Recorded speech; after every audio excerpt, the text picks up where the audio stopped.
미래의 지식 기반 사회는 전문성과 창의력을 갖춘 여성 인력을 필요로 한다. 그러나 한국 과학계의 여성 참여는 아직 미흡하기만 하다. 인내와 열정으로 성취를 이룬 여성 과학자들이 후배들의 길잡이가 돼야 한다. 내놓는 연구 성과마다 세계 최초라는 수식어가 따라다니는 백명현. 여성 과학자의 우수성을 증명한 한국 과학계의 데모다. 과학자에게 금기의 땅은 없다. 한국 최초로 남극 땅을 정복한 여성 과학자. 지구 생태 환경의 지표가 되는 연구에 인내와 열정으로 매달리는 안인영.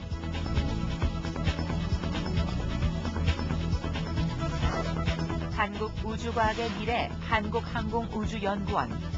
아리랑 위성 발사에 당당히 참여하고 있는 차세대 우주공학자 윤영수.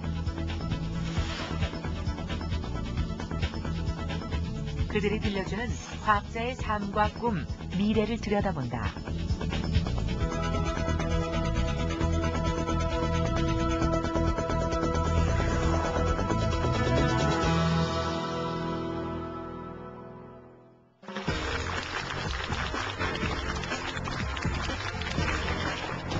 우리나라는 얼마 전 헌정사상 처음으로 여성 총리를 갖게 됐습니다. 우리나라에서 그만큼 여성들의 지위가 높아지고 활동 영역이 넓어졌다는 것을 의미하는데요. 이런 현상은 과학계에서도 마찬가지입니다. 능력 있고 우수한 여성 과학자들이 점점 늘어나고 있습니다. 오늘은 다양한 분야에서 활발하게 연구활동을 펼치시는 여성 과학자 세 분을 모시고 여성 과학자들의 도전과 비전에 대해 말씀 나누도록 하겠습니다. 서울대학교 화학부의 백명현 교수, 한국해양연구원 부설 극지연구소의 안인영 박사, 그리고 한국항공우주연구원 윤영수 연구원 나와주셨습니다. 안녕하세요. 안녕하세요. 네. 오늘 과학의 향기 스튜디오에는 여성 과학자들이 많이 오셔서 그 여성 과학자의 힘이 느껴집니다. 그 백명현 교수님은 요즘 굉장히 바쁘시죠? 어떻게 지내십니까?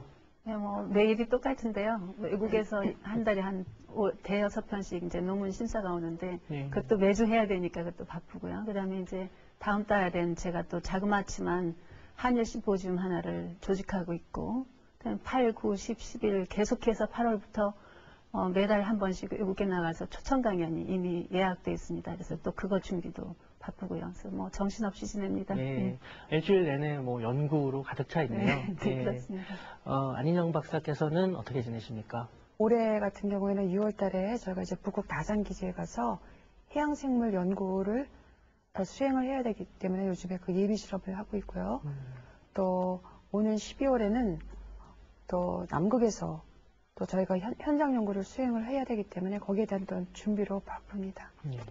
이제 남극만이 아니라 북극까지 네. 연구 그래서 활동범위를 넓히셨네요. 예, 여름에는 북극에 가고요. 예. 우리나라의 겨울에는 남극에 갑니다. 예.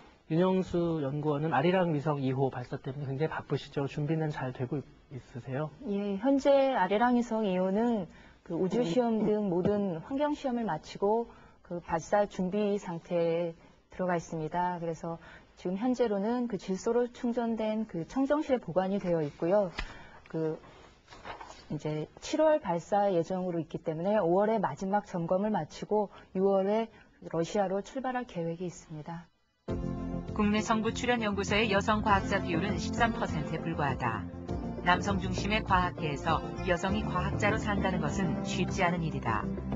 세 사람의 여성 과학자가 걸어온 길을 따라가 본다.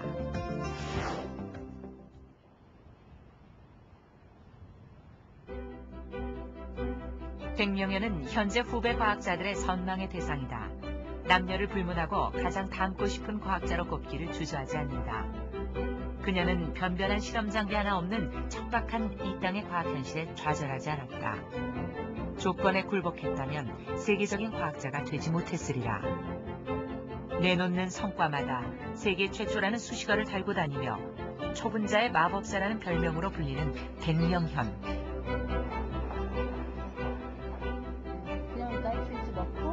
연구와 실험에서 보여주는 그의 성실함과 철저함은 그 자체가 제자들에게 가장 효과적인 교육이다. 저는 사실 여성이라는 이런 관점에서 잘 보지는 않습니다. 그렇게 보지 않아도 대단하신 분이기 때문에 과학자로서의 섬세함이 더 다른 남자 교수님들보다도 더 우월하게 더 좋게 가지고 계신다고 할까. 교수님 같은 그런 훌륭한 여성과학자가 계셔서 그러니까 화학과 학생들도 여학생들도 더 많이 그러니까 화학을 계속 공부하려는 그런 계기가 되고 표본이 될 수 있는 것 같고요. 서울대 화학과 동기로 나란히 서울대에서 근무하고 있는 남편 서정헌. 그는 그녀 인생의 가장 든든한 후원자였다. 두 분이 뭐 옛날에 CC로 되게 유명하셨다는 거예요? 예, 왜 유명하셨던 거예요? 옛날에는 CC가 별로 없었어요. 연애하는 사람 자체가 없었죠. 그 되게 중매 결혼했으니까. 얼라리 꼴라리 할 테니까. 엄마 노릇도 잘하고, 와이프 노릇도 잘하고, 며느리 노릇도 잘하고, 다 잘해요. 학교 가서 교수 노릇도 잘하고, 그러니까 모든 거를 열심히 하는데, 의지가 굉장히 굳은 사람이라고 봐야죠. 완벽한 사람은 없다. 다만 그녀는 어려움에 굴복하지 않고 이겨내려는 의지와 열정이 남달랐을 뿐이다. 그녀와 같은 이들이 어렵게 길을 닦아놓았기에 뒤에 오는 여성들은 조금 더 수월하게 과학자의 길을 갈 수 있을 것이다. 20년 전, 30년 전에는 여자 교수가 되기가 굉장히 어렵거든요. 근데 앞으로 이제 그런 기회도 많아지고 또 화학계의 경우에는 똑똑한 남자들이 과학을 잘 안 하려 그래요. 기피 현상이 심해지는데 어떻게 보면 똑똑한 여자들한테는 앞으로 찬스라고 볼 수가 있어요. 의지만 굳으면 기회는 있다고 봅니다. 백령현이 걸어온 과학의 길. 그 치열한 삶을 집중 인터뷰한다. 백 교수님께서는 이번에 국가 석학 11명 중에 한 분으로 선정되셨습니다. 먼저 축하드립니다. 감사합니다. 예, 예. 국가 석학이 사실은 이제 뭐 논문이 1000회 이상 인용된 우리나라의 과학자들 중에서 여러 가지 다양한 평가를 통해서 선정된 분인데 여기 선정되셔서 어떠셨어요? 글쎄. 될 사람이 됐구나 이렇게 생각하셨군요. 아니요, 이제 보통 우리나라가 무슨 연구 업적을 따질 때 예로부터 양을 많이 따졌습니다. 뭐 1년에 몇 편 썼느냐, 뭐 그 편수를 많이 따졌는데 이번에는 그런 편수는 아니고 그 외국의 SCI 논문에 얼마나 인용이 됐는가 그거 하고 이제 또 이 사람이 그냥 어디에 뭐 외국의 교수하고 공동으로 해서 뭐 이름을 많이 냈는지 이런 것도 좀 본 것 같고요. 그래서 자기가 정말로 책임연구원으로 이걸 자기가 책임자로서 그걸 다 수행을 했는가 뭐 이런 거 하고 그래서 질을 우선으로 봤다는 거 그게 좀 특이할 만한 사항이라고 봅니다. 그래서 앞으로는 계속 그 연구 평가가 질 위주로 가지 않을까 옛날에 그 편수보다 네, 그렇게 생각합니다. 예. 백 교수께서 하시는 연구는 초분자와 나노분자를 요즘 접목해서 새로 다양한 성질을 내는 그런 물질을 만들고 있다고 최근 연구 내용이 이제 그렇다고 들었습니다. 좀 자세히 설명해 주시죠. 예, 초분자라는 거는 분자가 엄청 많이 모여서 만들어진 화합물인데요. 근데 거기에 그 합성을 굉장히 복잡하게 안 합니다. 그러니까 마치 그 조립식 집을 짓듯이 그 조립체를 딱 간단하게 2개, 3개 만들어가지고 그걸 미리 디자인을 해서 자기네들끼리 딱 연결돼서 내가 원하는 구조 그리고 기능을 발휘하도록 하는데 제가 원하는 건 한 물질이 한 기능만 발휘하는 게 아니라 다양한 기능을 발휘하게 이렇게 디자인을 해서 만드는데요. 제가 만든 물질이 이제 분자들을 분리도 하고 인식도 하고 그다음에 이제 또 가스 저장을 해서 뭐 요즘 말하는 수소 자동차 그런 수소도 저장을 하고 그리고 또 센서 역할도 하고 거기다가 지금 제가 한 일이 그런 기능을 가지면서도 또 동시에 이거를 어느 금속 용액에다 제가 만든 고체를 담그기만 하면 거기서 또 나노 은 나노, 금 나노 뭐 여러 가지 금속 나노가 저절로 생성이 되게 그러니까 이제 나노 입자들을 만들려면 기존에는 뭐 열도 가하고 외부에서 시약도 넣고 뭐 해가지고 상당히 어렵게 만들었는데 그렇게 하면서 기존에 사람들이 만들지 못하는 사이즈, 아주 작은 사이즈 나노 입자들을 만들 수 있는데 그게 이제 초분자하고 결합이 되니까 쓸모가 다양하죠. 백명현 교수께서는 어떻게 처음 과학자의 길로 접어드셨습니까? 제 어렸을 때 별명이 왜라고 그랬습니다. 왜? 그러니까 하도 어렸을 때부터 왜 이래가지고 예. 제가 왜라 그랬는데 왜 그러셨어요? 네. 모르겠어요. 호기심이가 안 한다고 별명이 왜였는데 예. 국민학교 들어가서도 뭐 수학, 과학이라는 건 굉장히 재밌고 수학 문제도 꼬일수록 그러니까 제가 전주에서 국민학교를 다녔어요. 그런데 거기 이제 옛날에는 중학교도 시험을 봐서 들어가야 되니까 어려운 문제집을 거기서 이제 갔다가 이제 푸는데 선생님이 가끔 이거는 문제가 안 된다 그래요. 그러면 저는 이게 문제가 안 될 것이 문제집에 나왔을 리가 없다 생각하죠. 그리고 그걸 붙들고 그냥 계속 수업 시간에 안 듣고 딴 거 그걸 붙들고 몇 시간이고 해서 풀어내면 그럴 때는 너무 기뻐서 누구한테 얘기도 못하고 그냥 학교 계단을 뭐 오르락내리락 뛰어다니고 그런 경험도 있습니다. 그래서 뭔가 이렇게 제가 생각해서 그걸 풀면 그때 굉장히 기쁜 그런 희열을 느꼈어요. 어렸을 때부터. 그래서 과학 좋아하고 그다음에 이제 수학 좋아하고 그러니까 여기에 흥미가 있었다고 봐야죠. 그러니까 어려운 과학이나 수학 문제를 풀고 났을 때 그 성취감 그런 것들이 결국은 과학자의 길로 접어들게 만들었군요. 백 교수께서는 바이올린도 아주 수준급으로 연주하신다고 들었습니다. 제가 바이올린 한 게 지금 이런 과학을 하는데 굉장히 도움이 됐다는 생각이 들어요. 그러니까 이제 감성적인 면 많이 길러준 것도 있고 그다음에 이제 콩쿨 나가면 컨테스트 나가면 지정 공목 뭐 자유 공목이 있습니다. 그러면 그거를 하나 받아가지고 피눈물 나게 연습을 하죠. 손가락이 부르틀 정도로.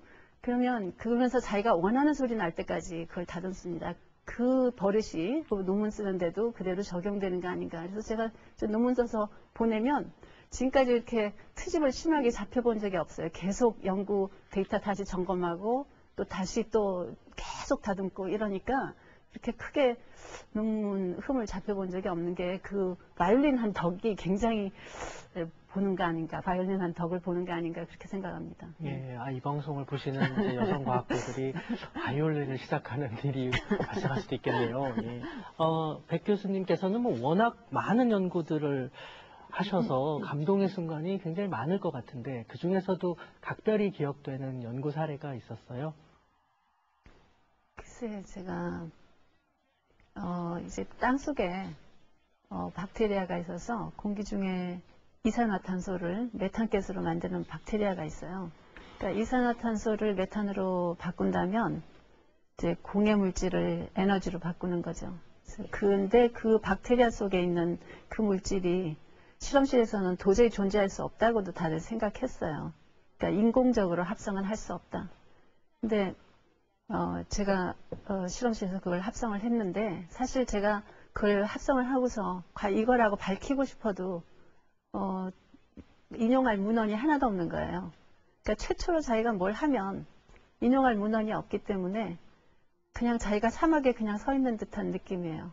동인지 선지 나무 한 그루라도 있으면 이 나무 때문에 어디로 가면 되겠구나. 그런데 그렇게 깜깜한데 처음에는 정말 막막하고 깜깜한데 결국 그것이 이 박테리아의 모델 화합물이다. 그리고 실험실에서 굉장히 오랫동안 존재할 수 있다는 거를 밝히고 아예 구조 명확하게 모든 사람들이 이렇게 볼 수 있게 그 오랫동안 실험실에서 1년이고 2년이고 보관할 수 있는 그런 물질을 만들었었거든요.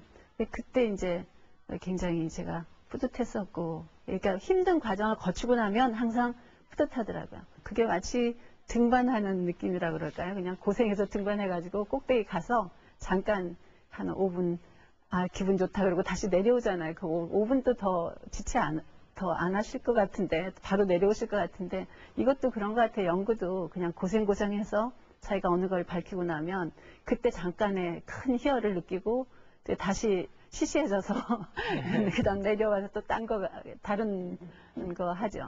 그 말씀하신 대로 그런 이제 과학적인 어떤 아주 우수한 연구를 해야 되겠다고 하는 욕망은 그 갈증은 쉽게 해소가 되는 것 같지 않습니다. 이루고 나면 또 다시 새로운 갈증이 생기고 그래서 결국은 그런 갈증들이 아마 이제 백 교수님께서 지금까지 좋은 연구를 꾸준히 해오시는 원동력이 되지 않았을까라는 생각이 드는데요. 해양 생물학을 공부한 그녀에게 남극은 무한한 가능성을 가진 기회의 땅이었다. 그녀가 남극 땅을 밟기 전까지 극지 연구는 여성에게 닫혀있는 영역이었다. 그러나 과학의 길에 들어선 이상 여성이라고 포기하는 일은 있을 수 없었다. 그녀는 남극의 해양 생물을 연구하여 세종기지 주변의 환경오염이나 지구온난화, 오존층의 파괴로 인한 해양 생태계의 부정적인 영향을 측정하고 감시하는 일을 하고 있다. 여성 특유의 섬세함으로 파고든 그녀의 연구는 미래 지구 환경을 지키는 영역으로 높은 평가를 받았다. 안인영, 여성이라는 벽을 뛰어넘은 과학자의 삶을 집중 인터뷰한다. 안 박사님께서는 극지에서 연구를 하시는데 최근 들어서 새롭게 이렇게 연구를 시작하신 분야가 있으신가요? 제가 지금 현재 맡고 있는 그 프로젝트 중에서 중요한 프로젝트가 제가 그 연구 책임자로 있는 프로젝트가 그 우리나라 그 남극에 있는 세종기지 그리고 북극에 있는 그 다산기지 그 주변에 그 환경 오염이라든가 또 그 지구 온난화라든가 또 그 오존층 파괴 이런 환경 변화에 의해서 생태계가 어떻게 영향을 받는지 그걸 이제 정기적으로 모니터링하는 프로그램이 있거든요. 그래서 그걸 환경 모니터링 프로그램이라고 하는데 제가 그 프로젝트를 제가 수행하고 있어요. 21세기의 화두가 되고 있는 그 지구 환경 변화 문제에 있어서 그 남극과 북극을 연구하는 게 굉장히 중요하거든요. 그러니까 남극과 북극이 그 지구 환경 변화에 가장 민감하게 반응할 수 있는 그런 곳이기 때문에 하나의 어떤 그 미래 환경 변화를 예측할 수 있는 그 바로미터가 된다는 점에서 굉장히 대단히 중요하기 때문에 그래서 이제 그런 이제 상당히 중요한 의미를 갖고요. 지난 2003년도에 남극 세종기지에서 연구원 한 분이 목숨을 잃는 사고가 있었습니다. 그때 그 당시에 거기 계셨습니까? 아닙니다. 저는 그 당시에 그 해에는 저희가 그 남극에 안 갔던 해였고요. 그 사건이 아무래도 그 연구를 하는 많은 연구원들에게는 굉장히 큰 그 상심을 준 사건이라고 생각이 드는데. 남극에서 연구를 하는 그 나라 중에서 미국이라든가 영국이라든가 이런 선진국 몇 개국을 빼놓고는 그 연구 시설이라든가 장비가 아주 열악하거든요. 그래서 가서 보시면 진짜 놀랄 거예요. 컨테이너 몇 개 갖다 놓고 거기 연구실이라고 이렇게 차려놨는데 이제 그렇게 하다 보니까 뭐 무리를 해서 좀 어떤 위험 상황이 있어도 그거를 그냥 감수하고 그대로 연구를 하는 이제 그런 경우도 있고요. 그래서 그 사건을 이제 계기로 이제 저 자식도 이제 한 지난 10년간 그러니까 남극에서 지내왔던 그 시간을 이제 생각을 해보니까 정말 사고가 날 뻔한 그런 그 순간들이 너무나 많았더라고요. 근데 정말 사고가 안 나고 그렇게 지나갔던 것들이 너무나 천운이었던 것 같아요. 그래서 하여튼 이번 계기로 저희 연구소나 정부에서는 좀 그 안전도 좀 더 강하고 정부 지원도 강화되고 그리고 가장 큰 그거는 이제 그 쉐빙선이 아이스 브레이커라고 하는데 저희가 지금 그 쉐빙선 설계 단계에 들어가고 있고요. 그래서 2007년, 2008년에 국제 극지의 해가 있는데 그 2008년에 진수할 지금 계획이 있거든요. 안 선생님께서는 지금까지 내 연구를 하면서 이 일은 정말 나에게 벅찬 감동을 주었다. 내가 여성 과학자가 되기 참 잘했다. 그런 생각을 들게 만든 그런 순간이 있었죠. 글쎄요, 저는 조그만 자부심이라고 표현을 하고 싶은데요. 제가 이제 그 해양연구원에 들어와서 지금 한 10여 년 동안에 그 남극 큰띠조개를 제가 큰띠조개를 연구를 하고 있거든요. 그러니까 제가 이제 미국에서 이제 박사학위 주제가 그것도 이제 조개의 그 초기 생활사 연구였는데 그래서 조개를 제가 이제 그 연구를 많이 해왔었죠. 근데 남극에도 갔는데 그 남극에 그 기지 앞에 있는 그 얕은 바다에 조개가 엄청 많은 거예요. 그 나중에 물론 다른 조개지만은 또 나중에 알아봤더니 그 조개는 남극 전반적으로 남극 주변 모든 바다에 이렇게 많은 종이에요. 그 어떤 그 남극의 그 대표적인 해양 생물 중에 하나라고 할 수 있는 종이죠. 그래서 진짜 제 직감 이거는 참 연구 가치가 있는 중요한 종이다. 그래서 제 연구에 착수를 했어요. 그래서 이제 제가 이제 10여 년 동안에 그 채집한 조개를 갖고 여러 가지 생태라든가 거기서 직접 세종기지에서 그 살아있는 조개를 배양을 하면서 실험도 하고 어떤 생리 실험도 하고 여러 가지 그 생화학적 분자 생물학적인 그런 분석 연구도 하고 그래서 제가 그 조개에 대해서는 현재 나와 있는 그런 논문들이 제일 많거든요. 그래서 이 분야의 대가시네요. 그래서 자타가 공인한 남극 큰띠 조개 박사죠. 그래서 그러네요. 그 외국에서도 이 조개에 대해서 논문을 기고했다던가 할 때 저한테 심사를 의뢰하기도 하고요. 여러 가지 공동 연구도 같이 제의를 하고 그래서 나름대로 그 조그마한 자부심을 제가 느끼고 있습니다. 예, 아니 큰 자부심이죠. 감사합니다.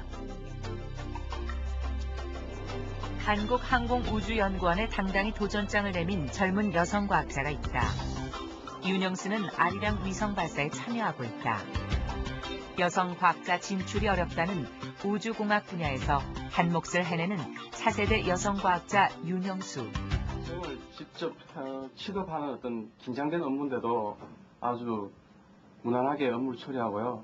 그리고 연구원으로서 하기 힘든 어떤 밤늦게까지 일을 시험하는 데가 있는데 그때도 전혀 여자로서 어떤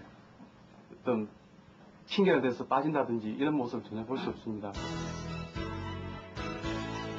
위성발사팀에서 여성으로는 유일하게 성능 테스트 엔지니어로 일하는 윤영수. 공학도의 길로 들어서면서부터 줄곧 남성들에 둘러싸여 공부하고 일하는 환경이 주어졌다. 그녀는 남성 동료들이 여성이라는 조건을 장점으로 인정하게 만들었다. 여자가 집안일도 하고 애도 키우고 밖에 나와서 이제 사회일도 한다는 게 좀 결코 쉬운 일은 아니잖아요. 그런데 또 우리 하는 일을 보면은 이제 위성에 대해서 이제 시험을 하는데 제가 바라보는 입장에서는 여성스러운 면이 상당히 필요한 것 같아요. 우리 시험하는 데 있어서 되게 꼼꼼해야 되는데 그 꼼꼼한 면을 보완해 줄 수 있는 유일한 약방의 감초라고도 표현할 수가 있겠죠. 오늘의 젊은 여성 과학자는 무엇으로 사는가? 윤영수의 오늘을 집중 인터뷰한다. 윤영수 연구원께서는 아리랑 위성 개발의 사업에 참여하고 계신데요. 아리랑 위성이 지금 5호까지 개발되고 있는 거 아닌가요? 현재 아시다시피 올해 7월 발사 목표로 지금 개발을 마친 상태고 발사 준비 중인 상태에 있고요. 그다음에 우주 개발 중장기 계획에 따라서 2008년에 아리랑 5호가 발사 예정으로 지금 개발이 되고 있고요. 그다음에 2009년에 아리랑 위성 3호 발사를 예정으로 현재 다목적 아리랑 위성 3호도 개발이 되고 있습니다. 실제로 활용될 수 있는 목적이라고 하시면 구체적으로 어떤 얘기를? 아리랑 위성 2호의 목적은 이제 고해상도 디지털 영상을 제공하는 겁니다. 그래서 지도 제작이나 또는 오염 감시, 원격 탐사 등 저희 생활에 많은 도움을 줄 수 있도록 개발이 되고 있습니다. 예. 윤 연구원께서 하시는 일이 테스트 엔지니어링이라고 들었는데요. 테스트 엔지니어링이라는 것이 어떤 건가요? 네, 인공위성의 경우에는 이제 하나의 임무를 가지고 이제 개발이 됩니다. 그래서 1년에서 10년 정도의 임무를 가지고 이제 발사를 하게 되는데 일단 발사를 하게 되면 어떤 결함이나 고장이 생기더라도 절대 고칠 수가 없지 않습니까? 그러니까 지상에서 시험하는 동안 하나라도 예상되는 문제점들을 남겨두면 안 되거든요. 그래서 그런 것들에 대한 체계적인 시험 기술을 말하는 겁니다. 지금 제가 현재 수행하고 있는 게 이제 아리랑 위성 2호의 종합 시험을 수행하고 있습니다. 근데 지금 한 프로젝트 5년 이상 하다 보니까 시험을 수행하면서도 이렇게 많은 문제들이 이제 발생을 했었는데요. 문제가 발생할 때마다 이제 바로 해결이 되는 것들도 있지만 이렇게 좀 원인이 불분명해서 이렇게 어려운 점도 많았습니다. 그럴 때 이제 동료들과 함께 이렇게 하나 둘씩 분석하고 그다음에 이제 원인 찾아내서 해결을 했을 때는 참 스스로가 참 뿌듯합니다. 그래서 그럴 때 참 아주 작지만 저에게는 참 큰 감동으로 다가오고요. 7월에 있을 아리랑 위성 2호의 발사가 너무나 기대가 되고요. 그다음에 얼마나 감동이 있을지에 대해서 참 기대가 많이, 크시군요. 예, 큽니다. 아이고 미루어 짐작이 갑니다. 사실 윤영수 연구원의 경우에는 이제 공학을 전공하셨는데요. 여학생이 사실 공대에 가서 그 남학생들이랑 같이 공부하기가 쉽지 않았을 것 같다는 생각이 드는데. 수학과 과학을 참 좋아했었고요. 예. 그리고 그 중학교 때 처음 컴퓨터를 접해 보았는데 그 매력이 참 좋았습니다. 그래서 대학을 선택할 때 전자공학과를 꺼리낌 없이 머뭇거림 없이 선택할 수 있었습니다. 예. 그 당시에 전자공학과에 여학생이 몇 명 있었습니까? 저희가 70명 정원이었는데요. 저를 포함한 4명이 있었습니다. 예. 그 4명이 지금도 다 과학자 일을 하고 있습니까? 안타깝게도 반은 지금 업체에 있고 저는 연구소에 있고요. 그다음에 반은 육아하고 결혼 때문에 집에 있습니다. 예. 이제 오늘 이 자리는 여성 과학자 3분이 어떤 연구를 하시는지에 관한 이야기도 나누겠지만 여성 과학자로서 그동안 이제 겪어오신 어려움들, 또 즐거움들, 그리고 앞으로의 비전 이런 것들에 대해서 함께 이야기를 나눠보려고 합니다. 정부 출연 연구소의 여성 연구원 비율은 13.2%로 여성들의 과학계 진출은 미미한 실정이다. 이러한 사실은 학교에서도 마찬가지다. 공과대학에서는 18.7%로 여학생들이 이공계 내에서도 공대를 진학하는 비율 자체가 더욱 적어 심각하다. 그리고 석사, 박사 단계로 올라갈수록 여학생들이 학위를 포기하는 경우가 많아지는데 전문 과학자 중에서 여성이 차지하는 비율이 점점 줄어드는 것이다. 2006년 오늘 이러한 현실에 대해 3명의 여성 과학자들이 이야기한다. 여성 과학자 수가 점점 늘어나고 있는 추세인데요. 극지연구소의 경우에도 여성 과학자들이 좀 있습니까, 안 박사님? 네, 저희 지금 정규직 박사급 연구원이 한 30여 명 되는데요. 그 중에서 여성 연구원이 4명입니다.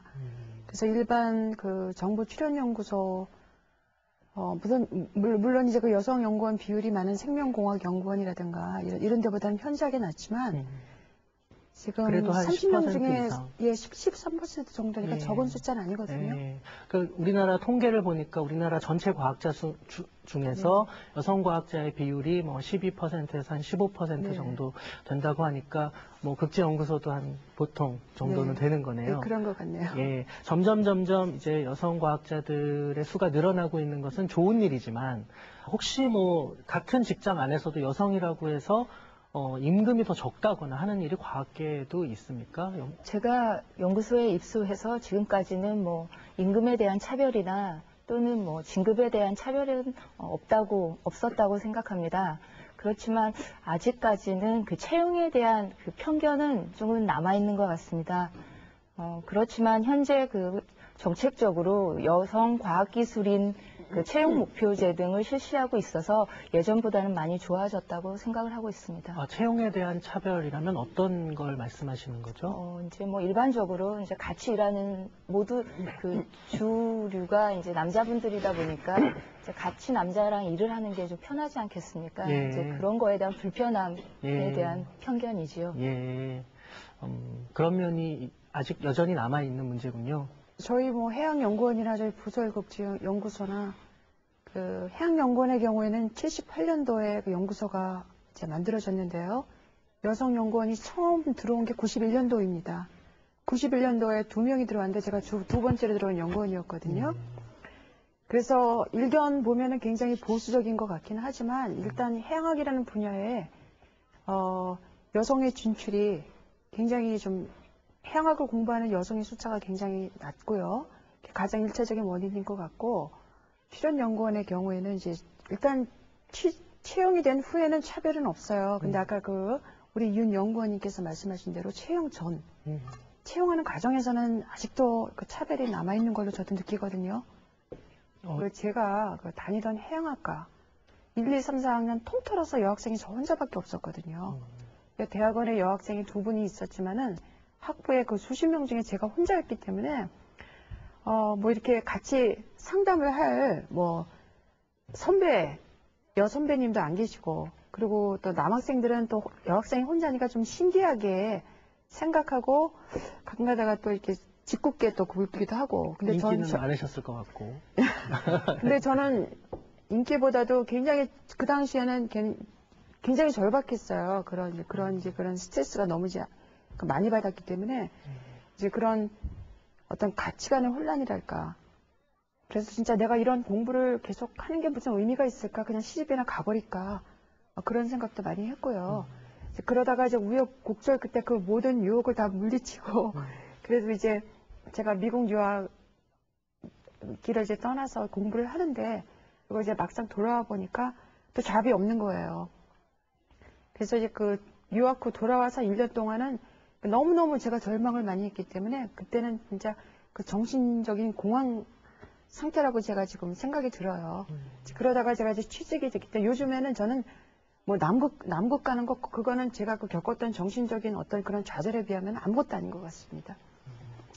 말씀을 들어보니까 사실 그런 뭐 미래에 대한 어떤 불안감이라든가 네. 이런 것들은 뭐 이공계를 공부하는 모든 여학생들이라면 다 공감할 만한 내용이 아닌가 싶은데요. 그렇죠. 또 한편으로 보면은 그래도 여성 과학자가 되기까지가 힘들었지 되고 나서부터 연구 자체에서는 뭐 그렇게 큰 어려움은 없으셨던 것 같네요. 일단 들어와서는 저는 개인적으로 어떤 직장에서 그 차별을 저는 느낀 것 같지는 않습니다. 예. 그러니까 오히려 그 수적으로는 적지만 어떤 능력에 따라서 저보다 먼저 처음에 들어오신 그분의 경우에는 좀 보직도 맡고 계시거든요.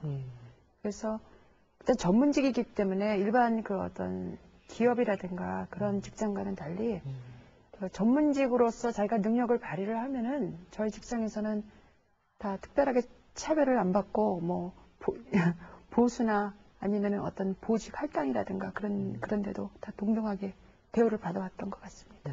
과학계야말로 사실 실력으로 평가받고 있는 그래도 몇 안 되는 분야 중에 하나죠. 예, 상대적으로 다른 분야에 비해서는. 맞습니다. 예. 학계는 어떤가 모르겠네요. 요즘 여성 교수들의 숫자가 점점 늘어나고 올해 신임교원 같은 경우에는 이제 25%가 여성 교원인데요. 여성 과학자들이 교수가 되는데 어려움이 있습니까? 네, 지금 옛날 얘기고요. 여성 과학자가 이제 교수 자리 얻는 게 힘들다는 거는 최근에는 오히려 여성 교수들을 뽑으려고 하는 경향이 많고 오히려 차별이 없어졌다고 봅니다. 그리고 이제 정부에서도 특별히 여성 교수 자리를 남성은 지원을 못하게 한 자리 그런 자리를 특별히 만들어서 저희 과에서도 재작년에 여성 교수 한 분을 뽑았거든요. 근데 그런 특별히 이제 어느 숫자만큼은 여자를 채우자는 정책도 있고 그래서 예전보다 굉장히 개선이 됐다고 봅니다. 근데 그 채용 할당제의 어떤 그 취지를 우리가 정확하게 파악을 해야 될 필요가 있는 것 같아요. 그 채용 할당제가 아까 제가 말씀드렸듯이 굉장히 능력이 우수하고 그럼에도 불구하고 단지 여자라는 이유 때문에 안 뽑는 사람을 보호하기 위한 제도로서는 굉장히 좋은데 이제 실력이 자격이라든가 여러 가지 면에서 굉장히 안 되는데 단지 여자라는 이유 때문에 만일에 채용 할당제를 이용한다면 그건 또 저는 별 바람직하지 않다고 생각하거든요. 그래서 능력이 충분히 갖추어지고 어떤 충분히 여러 가지 자격이라든가 능력이 충분히 갖추었다고 판단이 됨에도 불구하고 단지 여자라는 이유 때문에 채용이 안 된 그러한 사람들을 보호하기 위한 제도로서는 저는 훌륭하다고 생각합니다. 예. 여성 과학자가 연구를 하면서 겪는 어려움도 있지만 또 그거 외에도 사실은 모든 직장 여성들이 겪는 똑같은 문제 중에 하나인 가사 노동의 문제, 육아의 문제 이런 것들은 여성 과학자들도 피해갈 수 없는 문제라는 생각이 드는데요. 윤영수 연구원께서도 결혼하셨죠? 예, 저 2000년에 결혼을 해서요. 현재는 5살 난 딸아이를 하나 두고 있습니다. 예, 그러면 그 딸은 어떻게 키우고 있습니까? 다행히도 친정이 대전이어서요. 그래서 가까이 살아서 친정 엄마께서 많이 보살펴주고 계십니다. 그래서 저는 마음 편하게 일할 수 있어서 참 감사한데요. 이제 어머님이 나이가 많으시고 또 많이 힘들어하셔서 늘 죄송하지요. 그래서 현재 뭐 육아휴직 등 뭐 이제 이런 제도적으로 좀 많이 좋아지고는 있지만 앞으로도 훨씬 더 많은 육아에 대한 부분이 이제 개선이 이루어져야 된다고 생각을 하고 있습니다. 제가 학부를 막 졸업하고 결혼을 금방 해서 결혼한 채로 유학을 가가지고 학생인 채로 애를 낳습니다. 그러니까 애 엄마이면서 박사 공부를 한 거예요. 근데 이제 애를 첫애 이제 다 컸지만 첫애 나가지고 이제 100일까지는 제가 기르고 그 다음에 베이비시터 갔다 애기 보는 집에다 맡겨놨는데 궁금해서 어느 날 한겨울이에요. 제가 시카고에 있었기 때문에 한겨울에 눈이 한 30cm는 쌓였을 거예요. 그거를 한 30분을 걸어가지고 애 맡겨놓은 집에 제가 가봤어요. 그랬더니 애 보는 사람은 없고 애들만 5명이 저희 애는 아직 어리니까 100일 된 나이니까 그냥 침대에 온통 다 뭐 누워가지고 막 다 범벅이 돼서 누워있고 다른 애들은 그 침대에 서서 신문지를 뜯어먹고 있더라고요. 그걸 보고 다시 학교로 점심시간을 이용을 해서 갔다 왔는데 그걸 보고 막 울면서 학교를 다시 돌아왔어요. 그 뒤로는 이제 다 그 애 보는 사람 바꿨지만 그 뒤로는 이상하게 제 저절로 일단 집 문을 나가면 애고 집안일이고 다 잊어먹는데 자동 스위치가 작동을 하더라고요. 그래서 이제 그때 이후로 지금까지는 일단 집 밖에 나가면 애하고 가정사는 다 잊어먹습니다. 그리고 예. 그 뒤에 이제 제가 서울대 교수로 있는 동안에 한 83년이니까 교수한 지 한 5년 후에 제가 또 쌍둥이를 낳습니다. 딸 쌍둥이. 그래서 세 아이의 엄마인데 예. 그러니까 이제 교수하면서 논문 쓰면서 그 쌍둥이 갓난아기를 기르려니 새벽 2시에나 자고 이제 새벽 5시나 5시 반이면 일어나서 또 하루 종일 먹는 애기 음식 같은 거 다 준비해놓고 출근하고 하여튼 몸과 마음이 굉장히 피곤한 상태인데 애 보려고 하는 사람이 없어요. 다 일하는 사람도 쌍둥이 보라 그러면 다 아무도 안 옵니다. 그래서 이제 가끔 이제 애 보는 이제 파출부 아주머니가 좀 봐주셨는데 어느 날 갑자기 나 못 갑니다. 출근해야 되는데 못 간다는 거예요. 어느 날 우리 쌍둥이가 둘 다 똑같이 수두가 걸렸어요. 그러니까 수두 걸렸는데 저는 강의하러 나가야 되고 파출부 아줌마는 지금 막 나가려고 그러는데 저 못 갑니다. 이런 일이 비일비재하죠. 지금 직장 여성들이 겪는 가장 큰 어려움이 육아인 것 같아요. 저도 직장 생활하고 이런 전문직에 있으면서 정말 제일 어려운 게 육아구나. 그러니까 아이를 맘 놓고 맡길 수만 있다면 여자도 얼마든지 맘 놓고 일을 할 수가 있고 제가 또 제자들 봐도 그래요. 육아가 가장 큰 문제인 것 같습니다. 남편분께서는 가사 일을 많이 도와주고 있습니까? 예, 남편이 이제 저도 학교에서 만난 같은 과 동기입니다. 그래서 친구처럼 이제 잘 지내고 있는데요. 그래서 그 가사라기보다는 그 육아에 대해서는 그 많은 부분을 함께 하고 있습니다. 그래서 제가 이제 그 바쁠 때는 주말에도 출근을 하고 그러면 이제 딸아이와 아빠가 함께 지내게 되는데요. 그런 경우가 많아지니까 아이가 아빠를 더 좋아합니다. 예. 뭐 바람직한 현상입니다. 예. 백 교수께서는 어떠십니까? 이제는 뭐 자녀분들이 다 장성했을 것 같은데요. 그때 육아에서만은 아빠가 자진해서 많이 도와줬습니다. 그러니까 애 교육 문제라든지 또 여자가 직장 다니면서 뭐 애 병원 데려간다고 잠깐 나오거나 뭐 이러면 여자 눈에 띄어요. 아무도 여자 별로 없기 때문에 또 특히 저희 세대는 여자 교수가 너무 적은데 또 임용할 때도 여자가 과연 애 엄마가 제대로 해낼까 뭐 이런 우려가 있잖아요. 절대 그런 험을 보이고 싶지가 않았어요. 그래서 애 병원 가고 또 애 키우다 보면 뭐 교정, 치과 교정 같은 거 하려면 굉장히 자주 가야 됩니다. 그러면 다 아빠가 가지고 애 공부 신경 쓰는 것도 아빠가 신경 써주고. 그래서 사실 저희 집에도 아이들이 엄마보다 아빠를 더 좋아합니다. 네. 백 교수님 연구실에 남학생과 여학생의 비율이 어느 정도 됩니까? 제가 여자이기 때문에 항상 여자가 남학생의 2배는 됐습니다. 그러니까 워낙 작은 그룹을 운영을 하지만 뭐 여자 4명이면 남학생 2명이고 뭐 대충 여자 제자가 많았습니다. 예. 네. 보면은 남학생이 문제를 연구 주제를 택하는 방식이라든가 연구를 하는 태도 와 또 여학생이 연구를 하는 태도 또 연구에 대한 주 관심사 생각의 방식 이런 것들이 좀 서로 다르다고 느껴진 적은 없으세요? 네, 제가 여자이기 때문에 굉장히 여학생을 남학생보다 편애하는 편이었는데요. 예. 근데 이제 그런데도 불구하고 제가 나이가 들면서 그 여학생의 단점을 알겠어요. 이제 남학생들은 자기가 재주가 있든 없든 이것이 천직이라는 생각이 몸속에 아주 박혀 있는 것 같아요. 자기가 재주가 없어도 이걸로 자기 일생을 걸어야 된다는 거. 근데 여학생은 아무리 재주가 많아도 이게 천직이라는 생각이 약해요. 그래서 그냥 하는 데까지 해보고 여차하면 이거는 선택이다. 그러니까 선택이라는 생각이 들지 자기가 잡고 일생을 걸 천직이라는 생각이 죽어요. 그러니까 영어로 말하면 모티베이션이 죽은 거죠. 그래서 그게 자꾸만 보이기 때문에 아무리 그걸 좀 주입을 시키려고 그래도 은연중에 있는 것 같아요. 그래서 그게 가장 여자들이 갖는 약점이 아니겠나. 천직이라는 생각을 가지면 남학생에 절대로 뒤지지 않을 거라는 생각을 합니다. 예. 근데 이제는 뭐 여학생들도 직업을 선택이 아니라 필수라고 생각하는 분위기가 좀 많을 것 같은데 아직도 그런 면이 있나요? 근데 이제 결혼하고 이러면 애는 어떻게 벗어날 수가 없죠. 결혼도 다시 선택할 수가 없는 거죠. 한 번 한 결혼을. 근데 직업은 이거는 적당히 하자. 아니면 정말로 내가 최선을 다해서 하자. 아니면 포기하자. 선택할 수 있죠.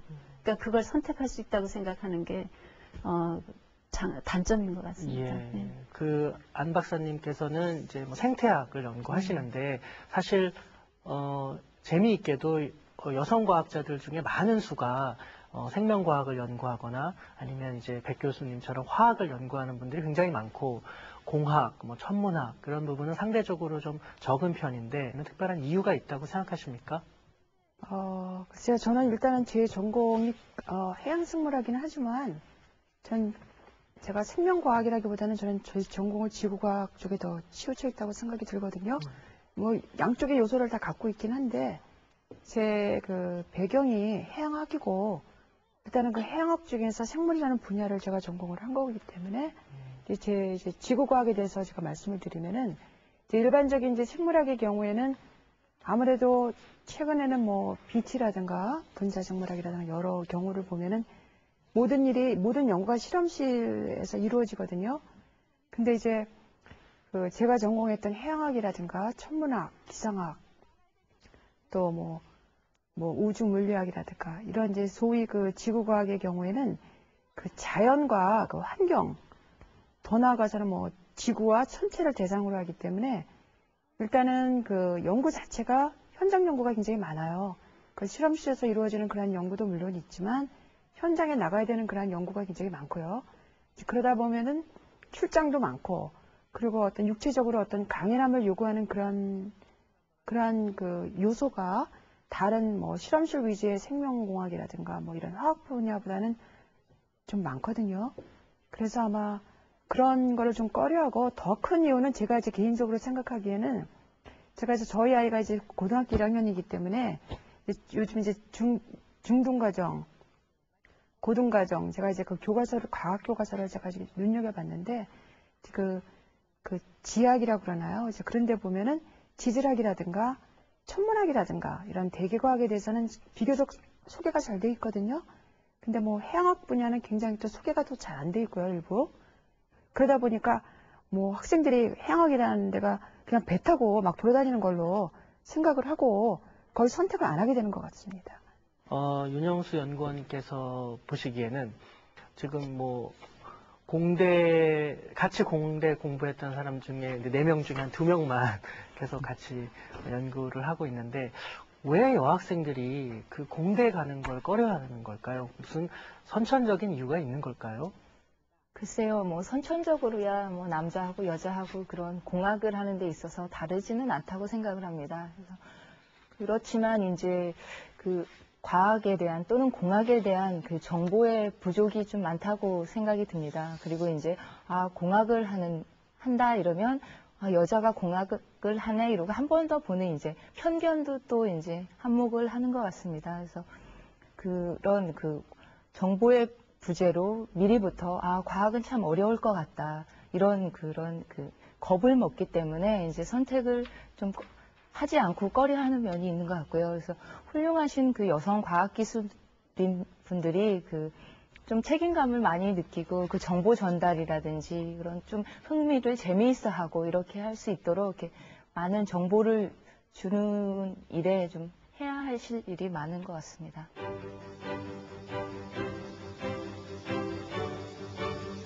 와이즈 거점센터는 재능 있는 여학생들이 과학기술 분야의 전문인으로 성장하도록 단계별 프로그램을 개발해 지원한다.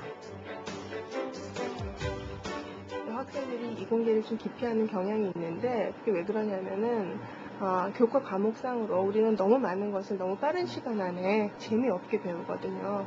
그래서 자신이 과학적으로 어떤 걸 자연을 탐구한다든지 아니면 어떤 원리를 찾아내는 그러한 능력이 있는데도 불구하고 너무 딱딱하고 어렵기 때문에 무작정 과학은 내가 할 것이 아니다라고 생각하기도 해요. 와이즈 거점센터의 프로그램은 여학생들이 다양한 이공계 출신 전문인과 만나 실험도 하고 대화도 할 수 있게 도와준다. 여학생들은 이런 만남을 통해 전문적인 지식과 관련 직업에 대한 정보를 얻게 된다. 지속적인 멘토링 활동은 진학과 진로 결정에 많은 도움이 된다. 성공한 여성과학자들을 볼 수 있는 또는 역할무들을 볼 수 있는 기회가 굉장히 적다는 것이고 그것은 이제 개개인이 해결할 수 있는 그런 문제들이 아니기 때문에 저희 와이즈 거점센터에서 그 중요한 프로그램으로 운영하는 이제 멘토링 프로그램을 통해서 여성과학자가 어린 학생들과 만나서 이렇게 멘토링을 통한 어떤 그런 역할 문제를 보여주고 조언을 하고 어떤 제도적인 뒷받침을 하는 것이 효과적이고 또 단시간 내에 이제 그 가시적인 걸 볼 수 있다 이렇게 생각을 합니다. 효과적이고 활발한 멘토링 관계 형성을 위해서 멘토와 멘티에 대한 지속적 안내와 지도가 필요하다. 멘토가 된 사람은 자신의 학생 시절을 돌아보면 그들에게 필요한 것이 무엇인지 알게 된다. 멘토와 멘티가 더 잘 소통할 수 있게 온라인 만남도 갖는다.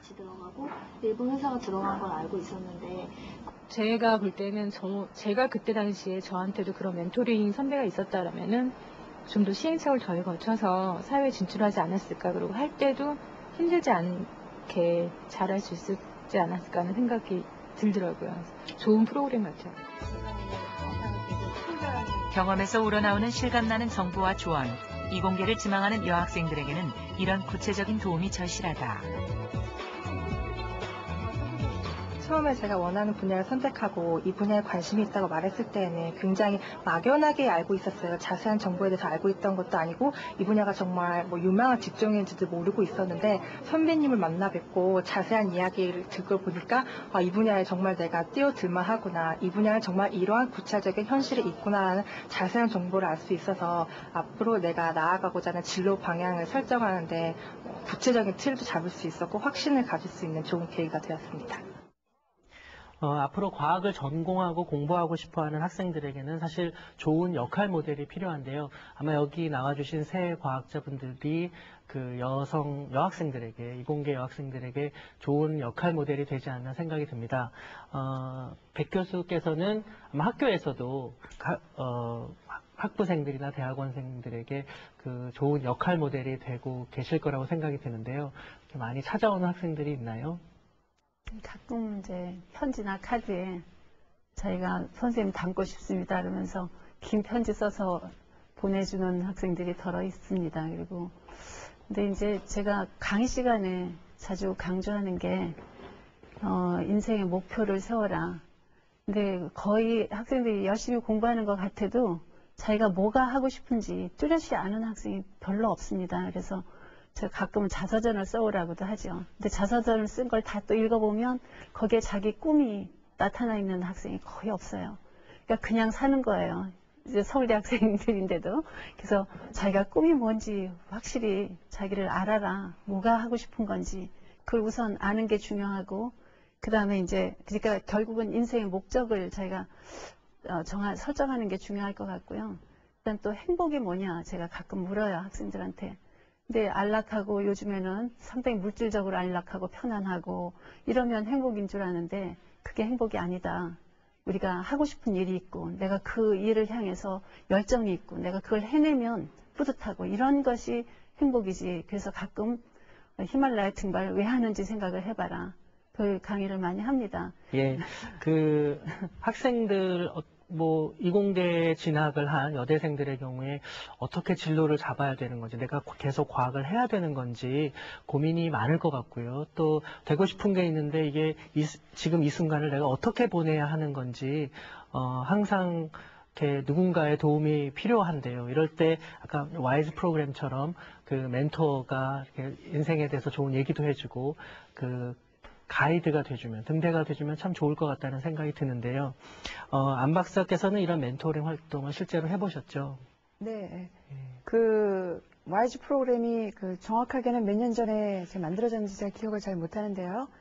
처음에 만들어졌을 때 그 만드신 그 이화여대 이혜수 교수님께서 그 학생들을 한 그룹의 학생들을 데리고 여러 연구원, 뭐 이렇게 대학이라든가 이렇게 연구실을 방문하는 그런 프로그램이 있었어요.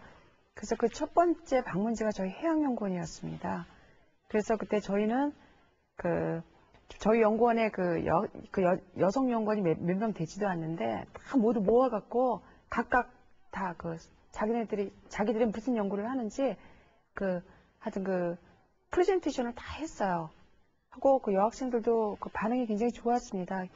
마지막으로 여기 나와 계신 그 세 과학자분들께서 아마 이제 과학자가 되고자 꿈꾸는 대학생들, 특히 여대생들에게 좋은 말씀 한마디씩 해주시죠. 윤 연구원께서 먼저. 예. 저는 과학은 오해가 좀 많다고 생각이 듭니다. 그래서 어렵다는 오해도 있고 좀 느낌이 차가운 느낌으로 이제 다가갈 수도 있다고 생각을 하는데요. 제가 생각할 때는 과학은 참 인간적이거든요.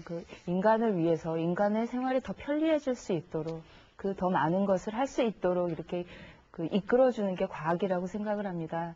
그래서 저희가 이제 예를 들면 인공위성, 방송위성이나 이런 것들을 통해서 통신을 하기도 하고요. 그다음에 같은 방송을 다른 장소에서 같은 방송을 보기도 하고, 또는 GPS 위성 이용해서 모르는 길을 찾아가면서 이렇게 실생활에 많이 이렇게 편리함을 주고 있습니다. 그래서 많은 분들이 이렇게 과학은 참 인간적이구나, 우리 생활과 참 많이 가깝구나, 이렇게 좀 느꼈으면 좋겠고요. 그리고 여대생분들이나 또는 더 어린 친구들이 과학을 더 많이 선택을 하고 좋아해서 우리 과학을 더욱더 많이 발전을 시켰으면 하는 바람이 있습니다. 예.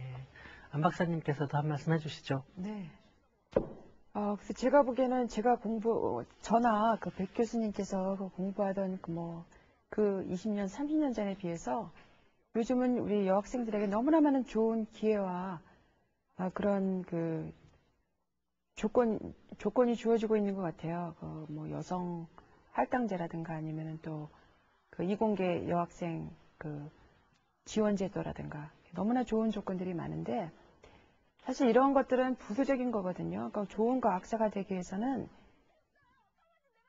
여성이나 남성이나 과학자로서의 기본적인 소양이 저는 굉장히 중요하다고 생각하고요.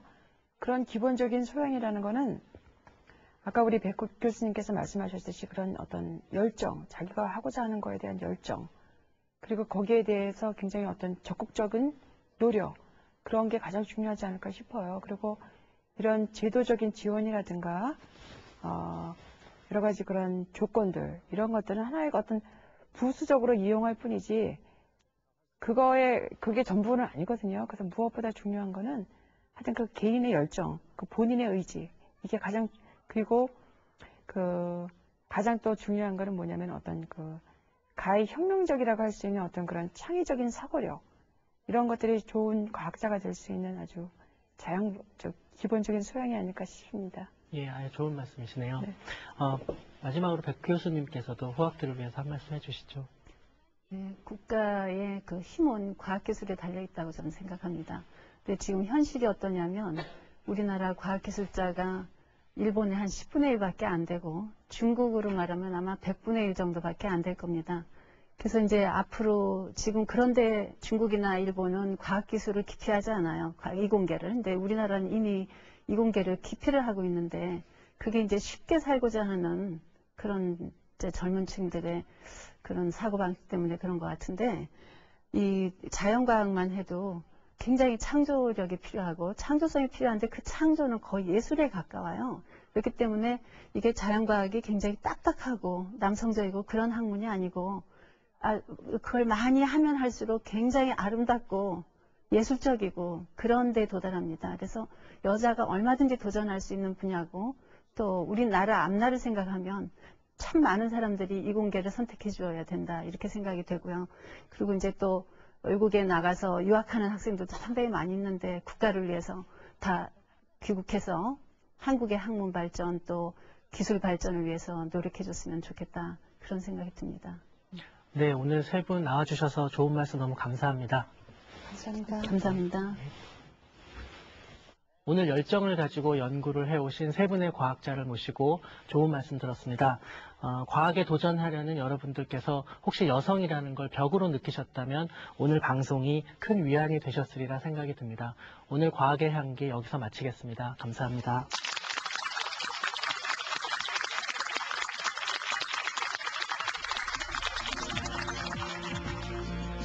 자식을 낳고 기르는 강인함과 따뜻함으로 생명을 존중하고 사랑하는 마음으로 과학에 열정을 쏟는 여성들.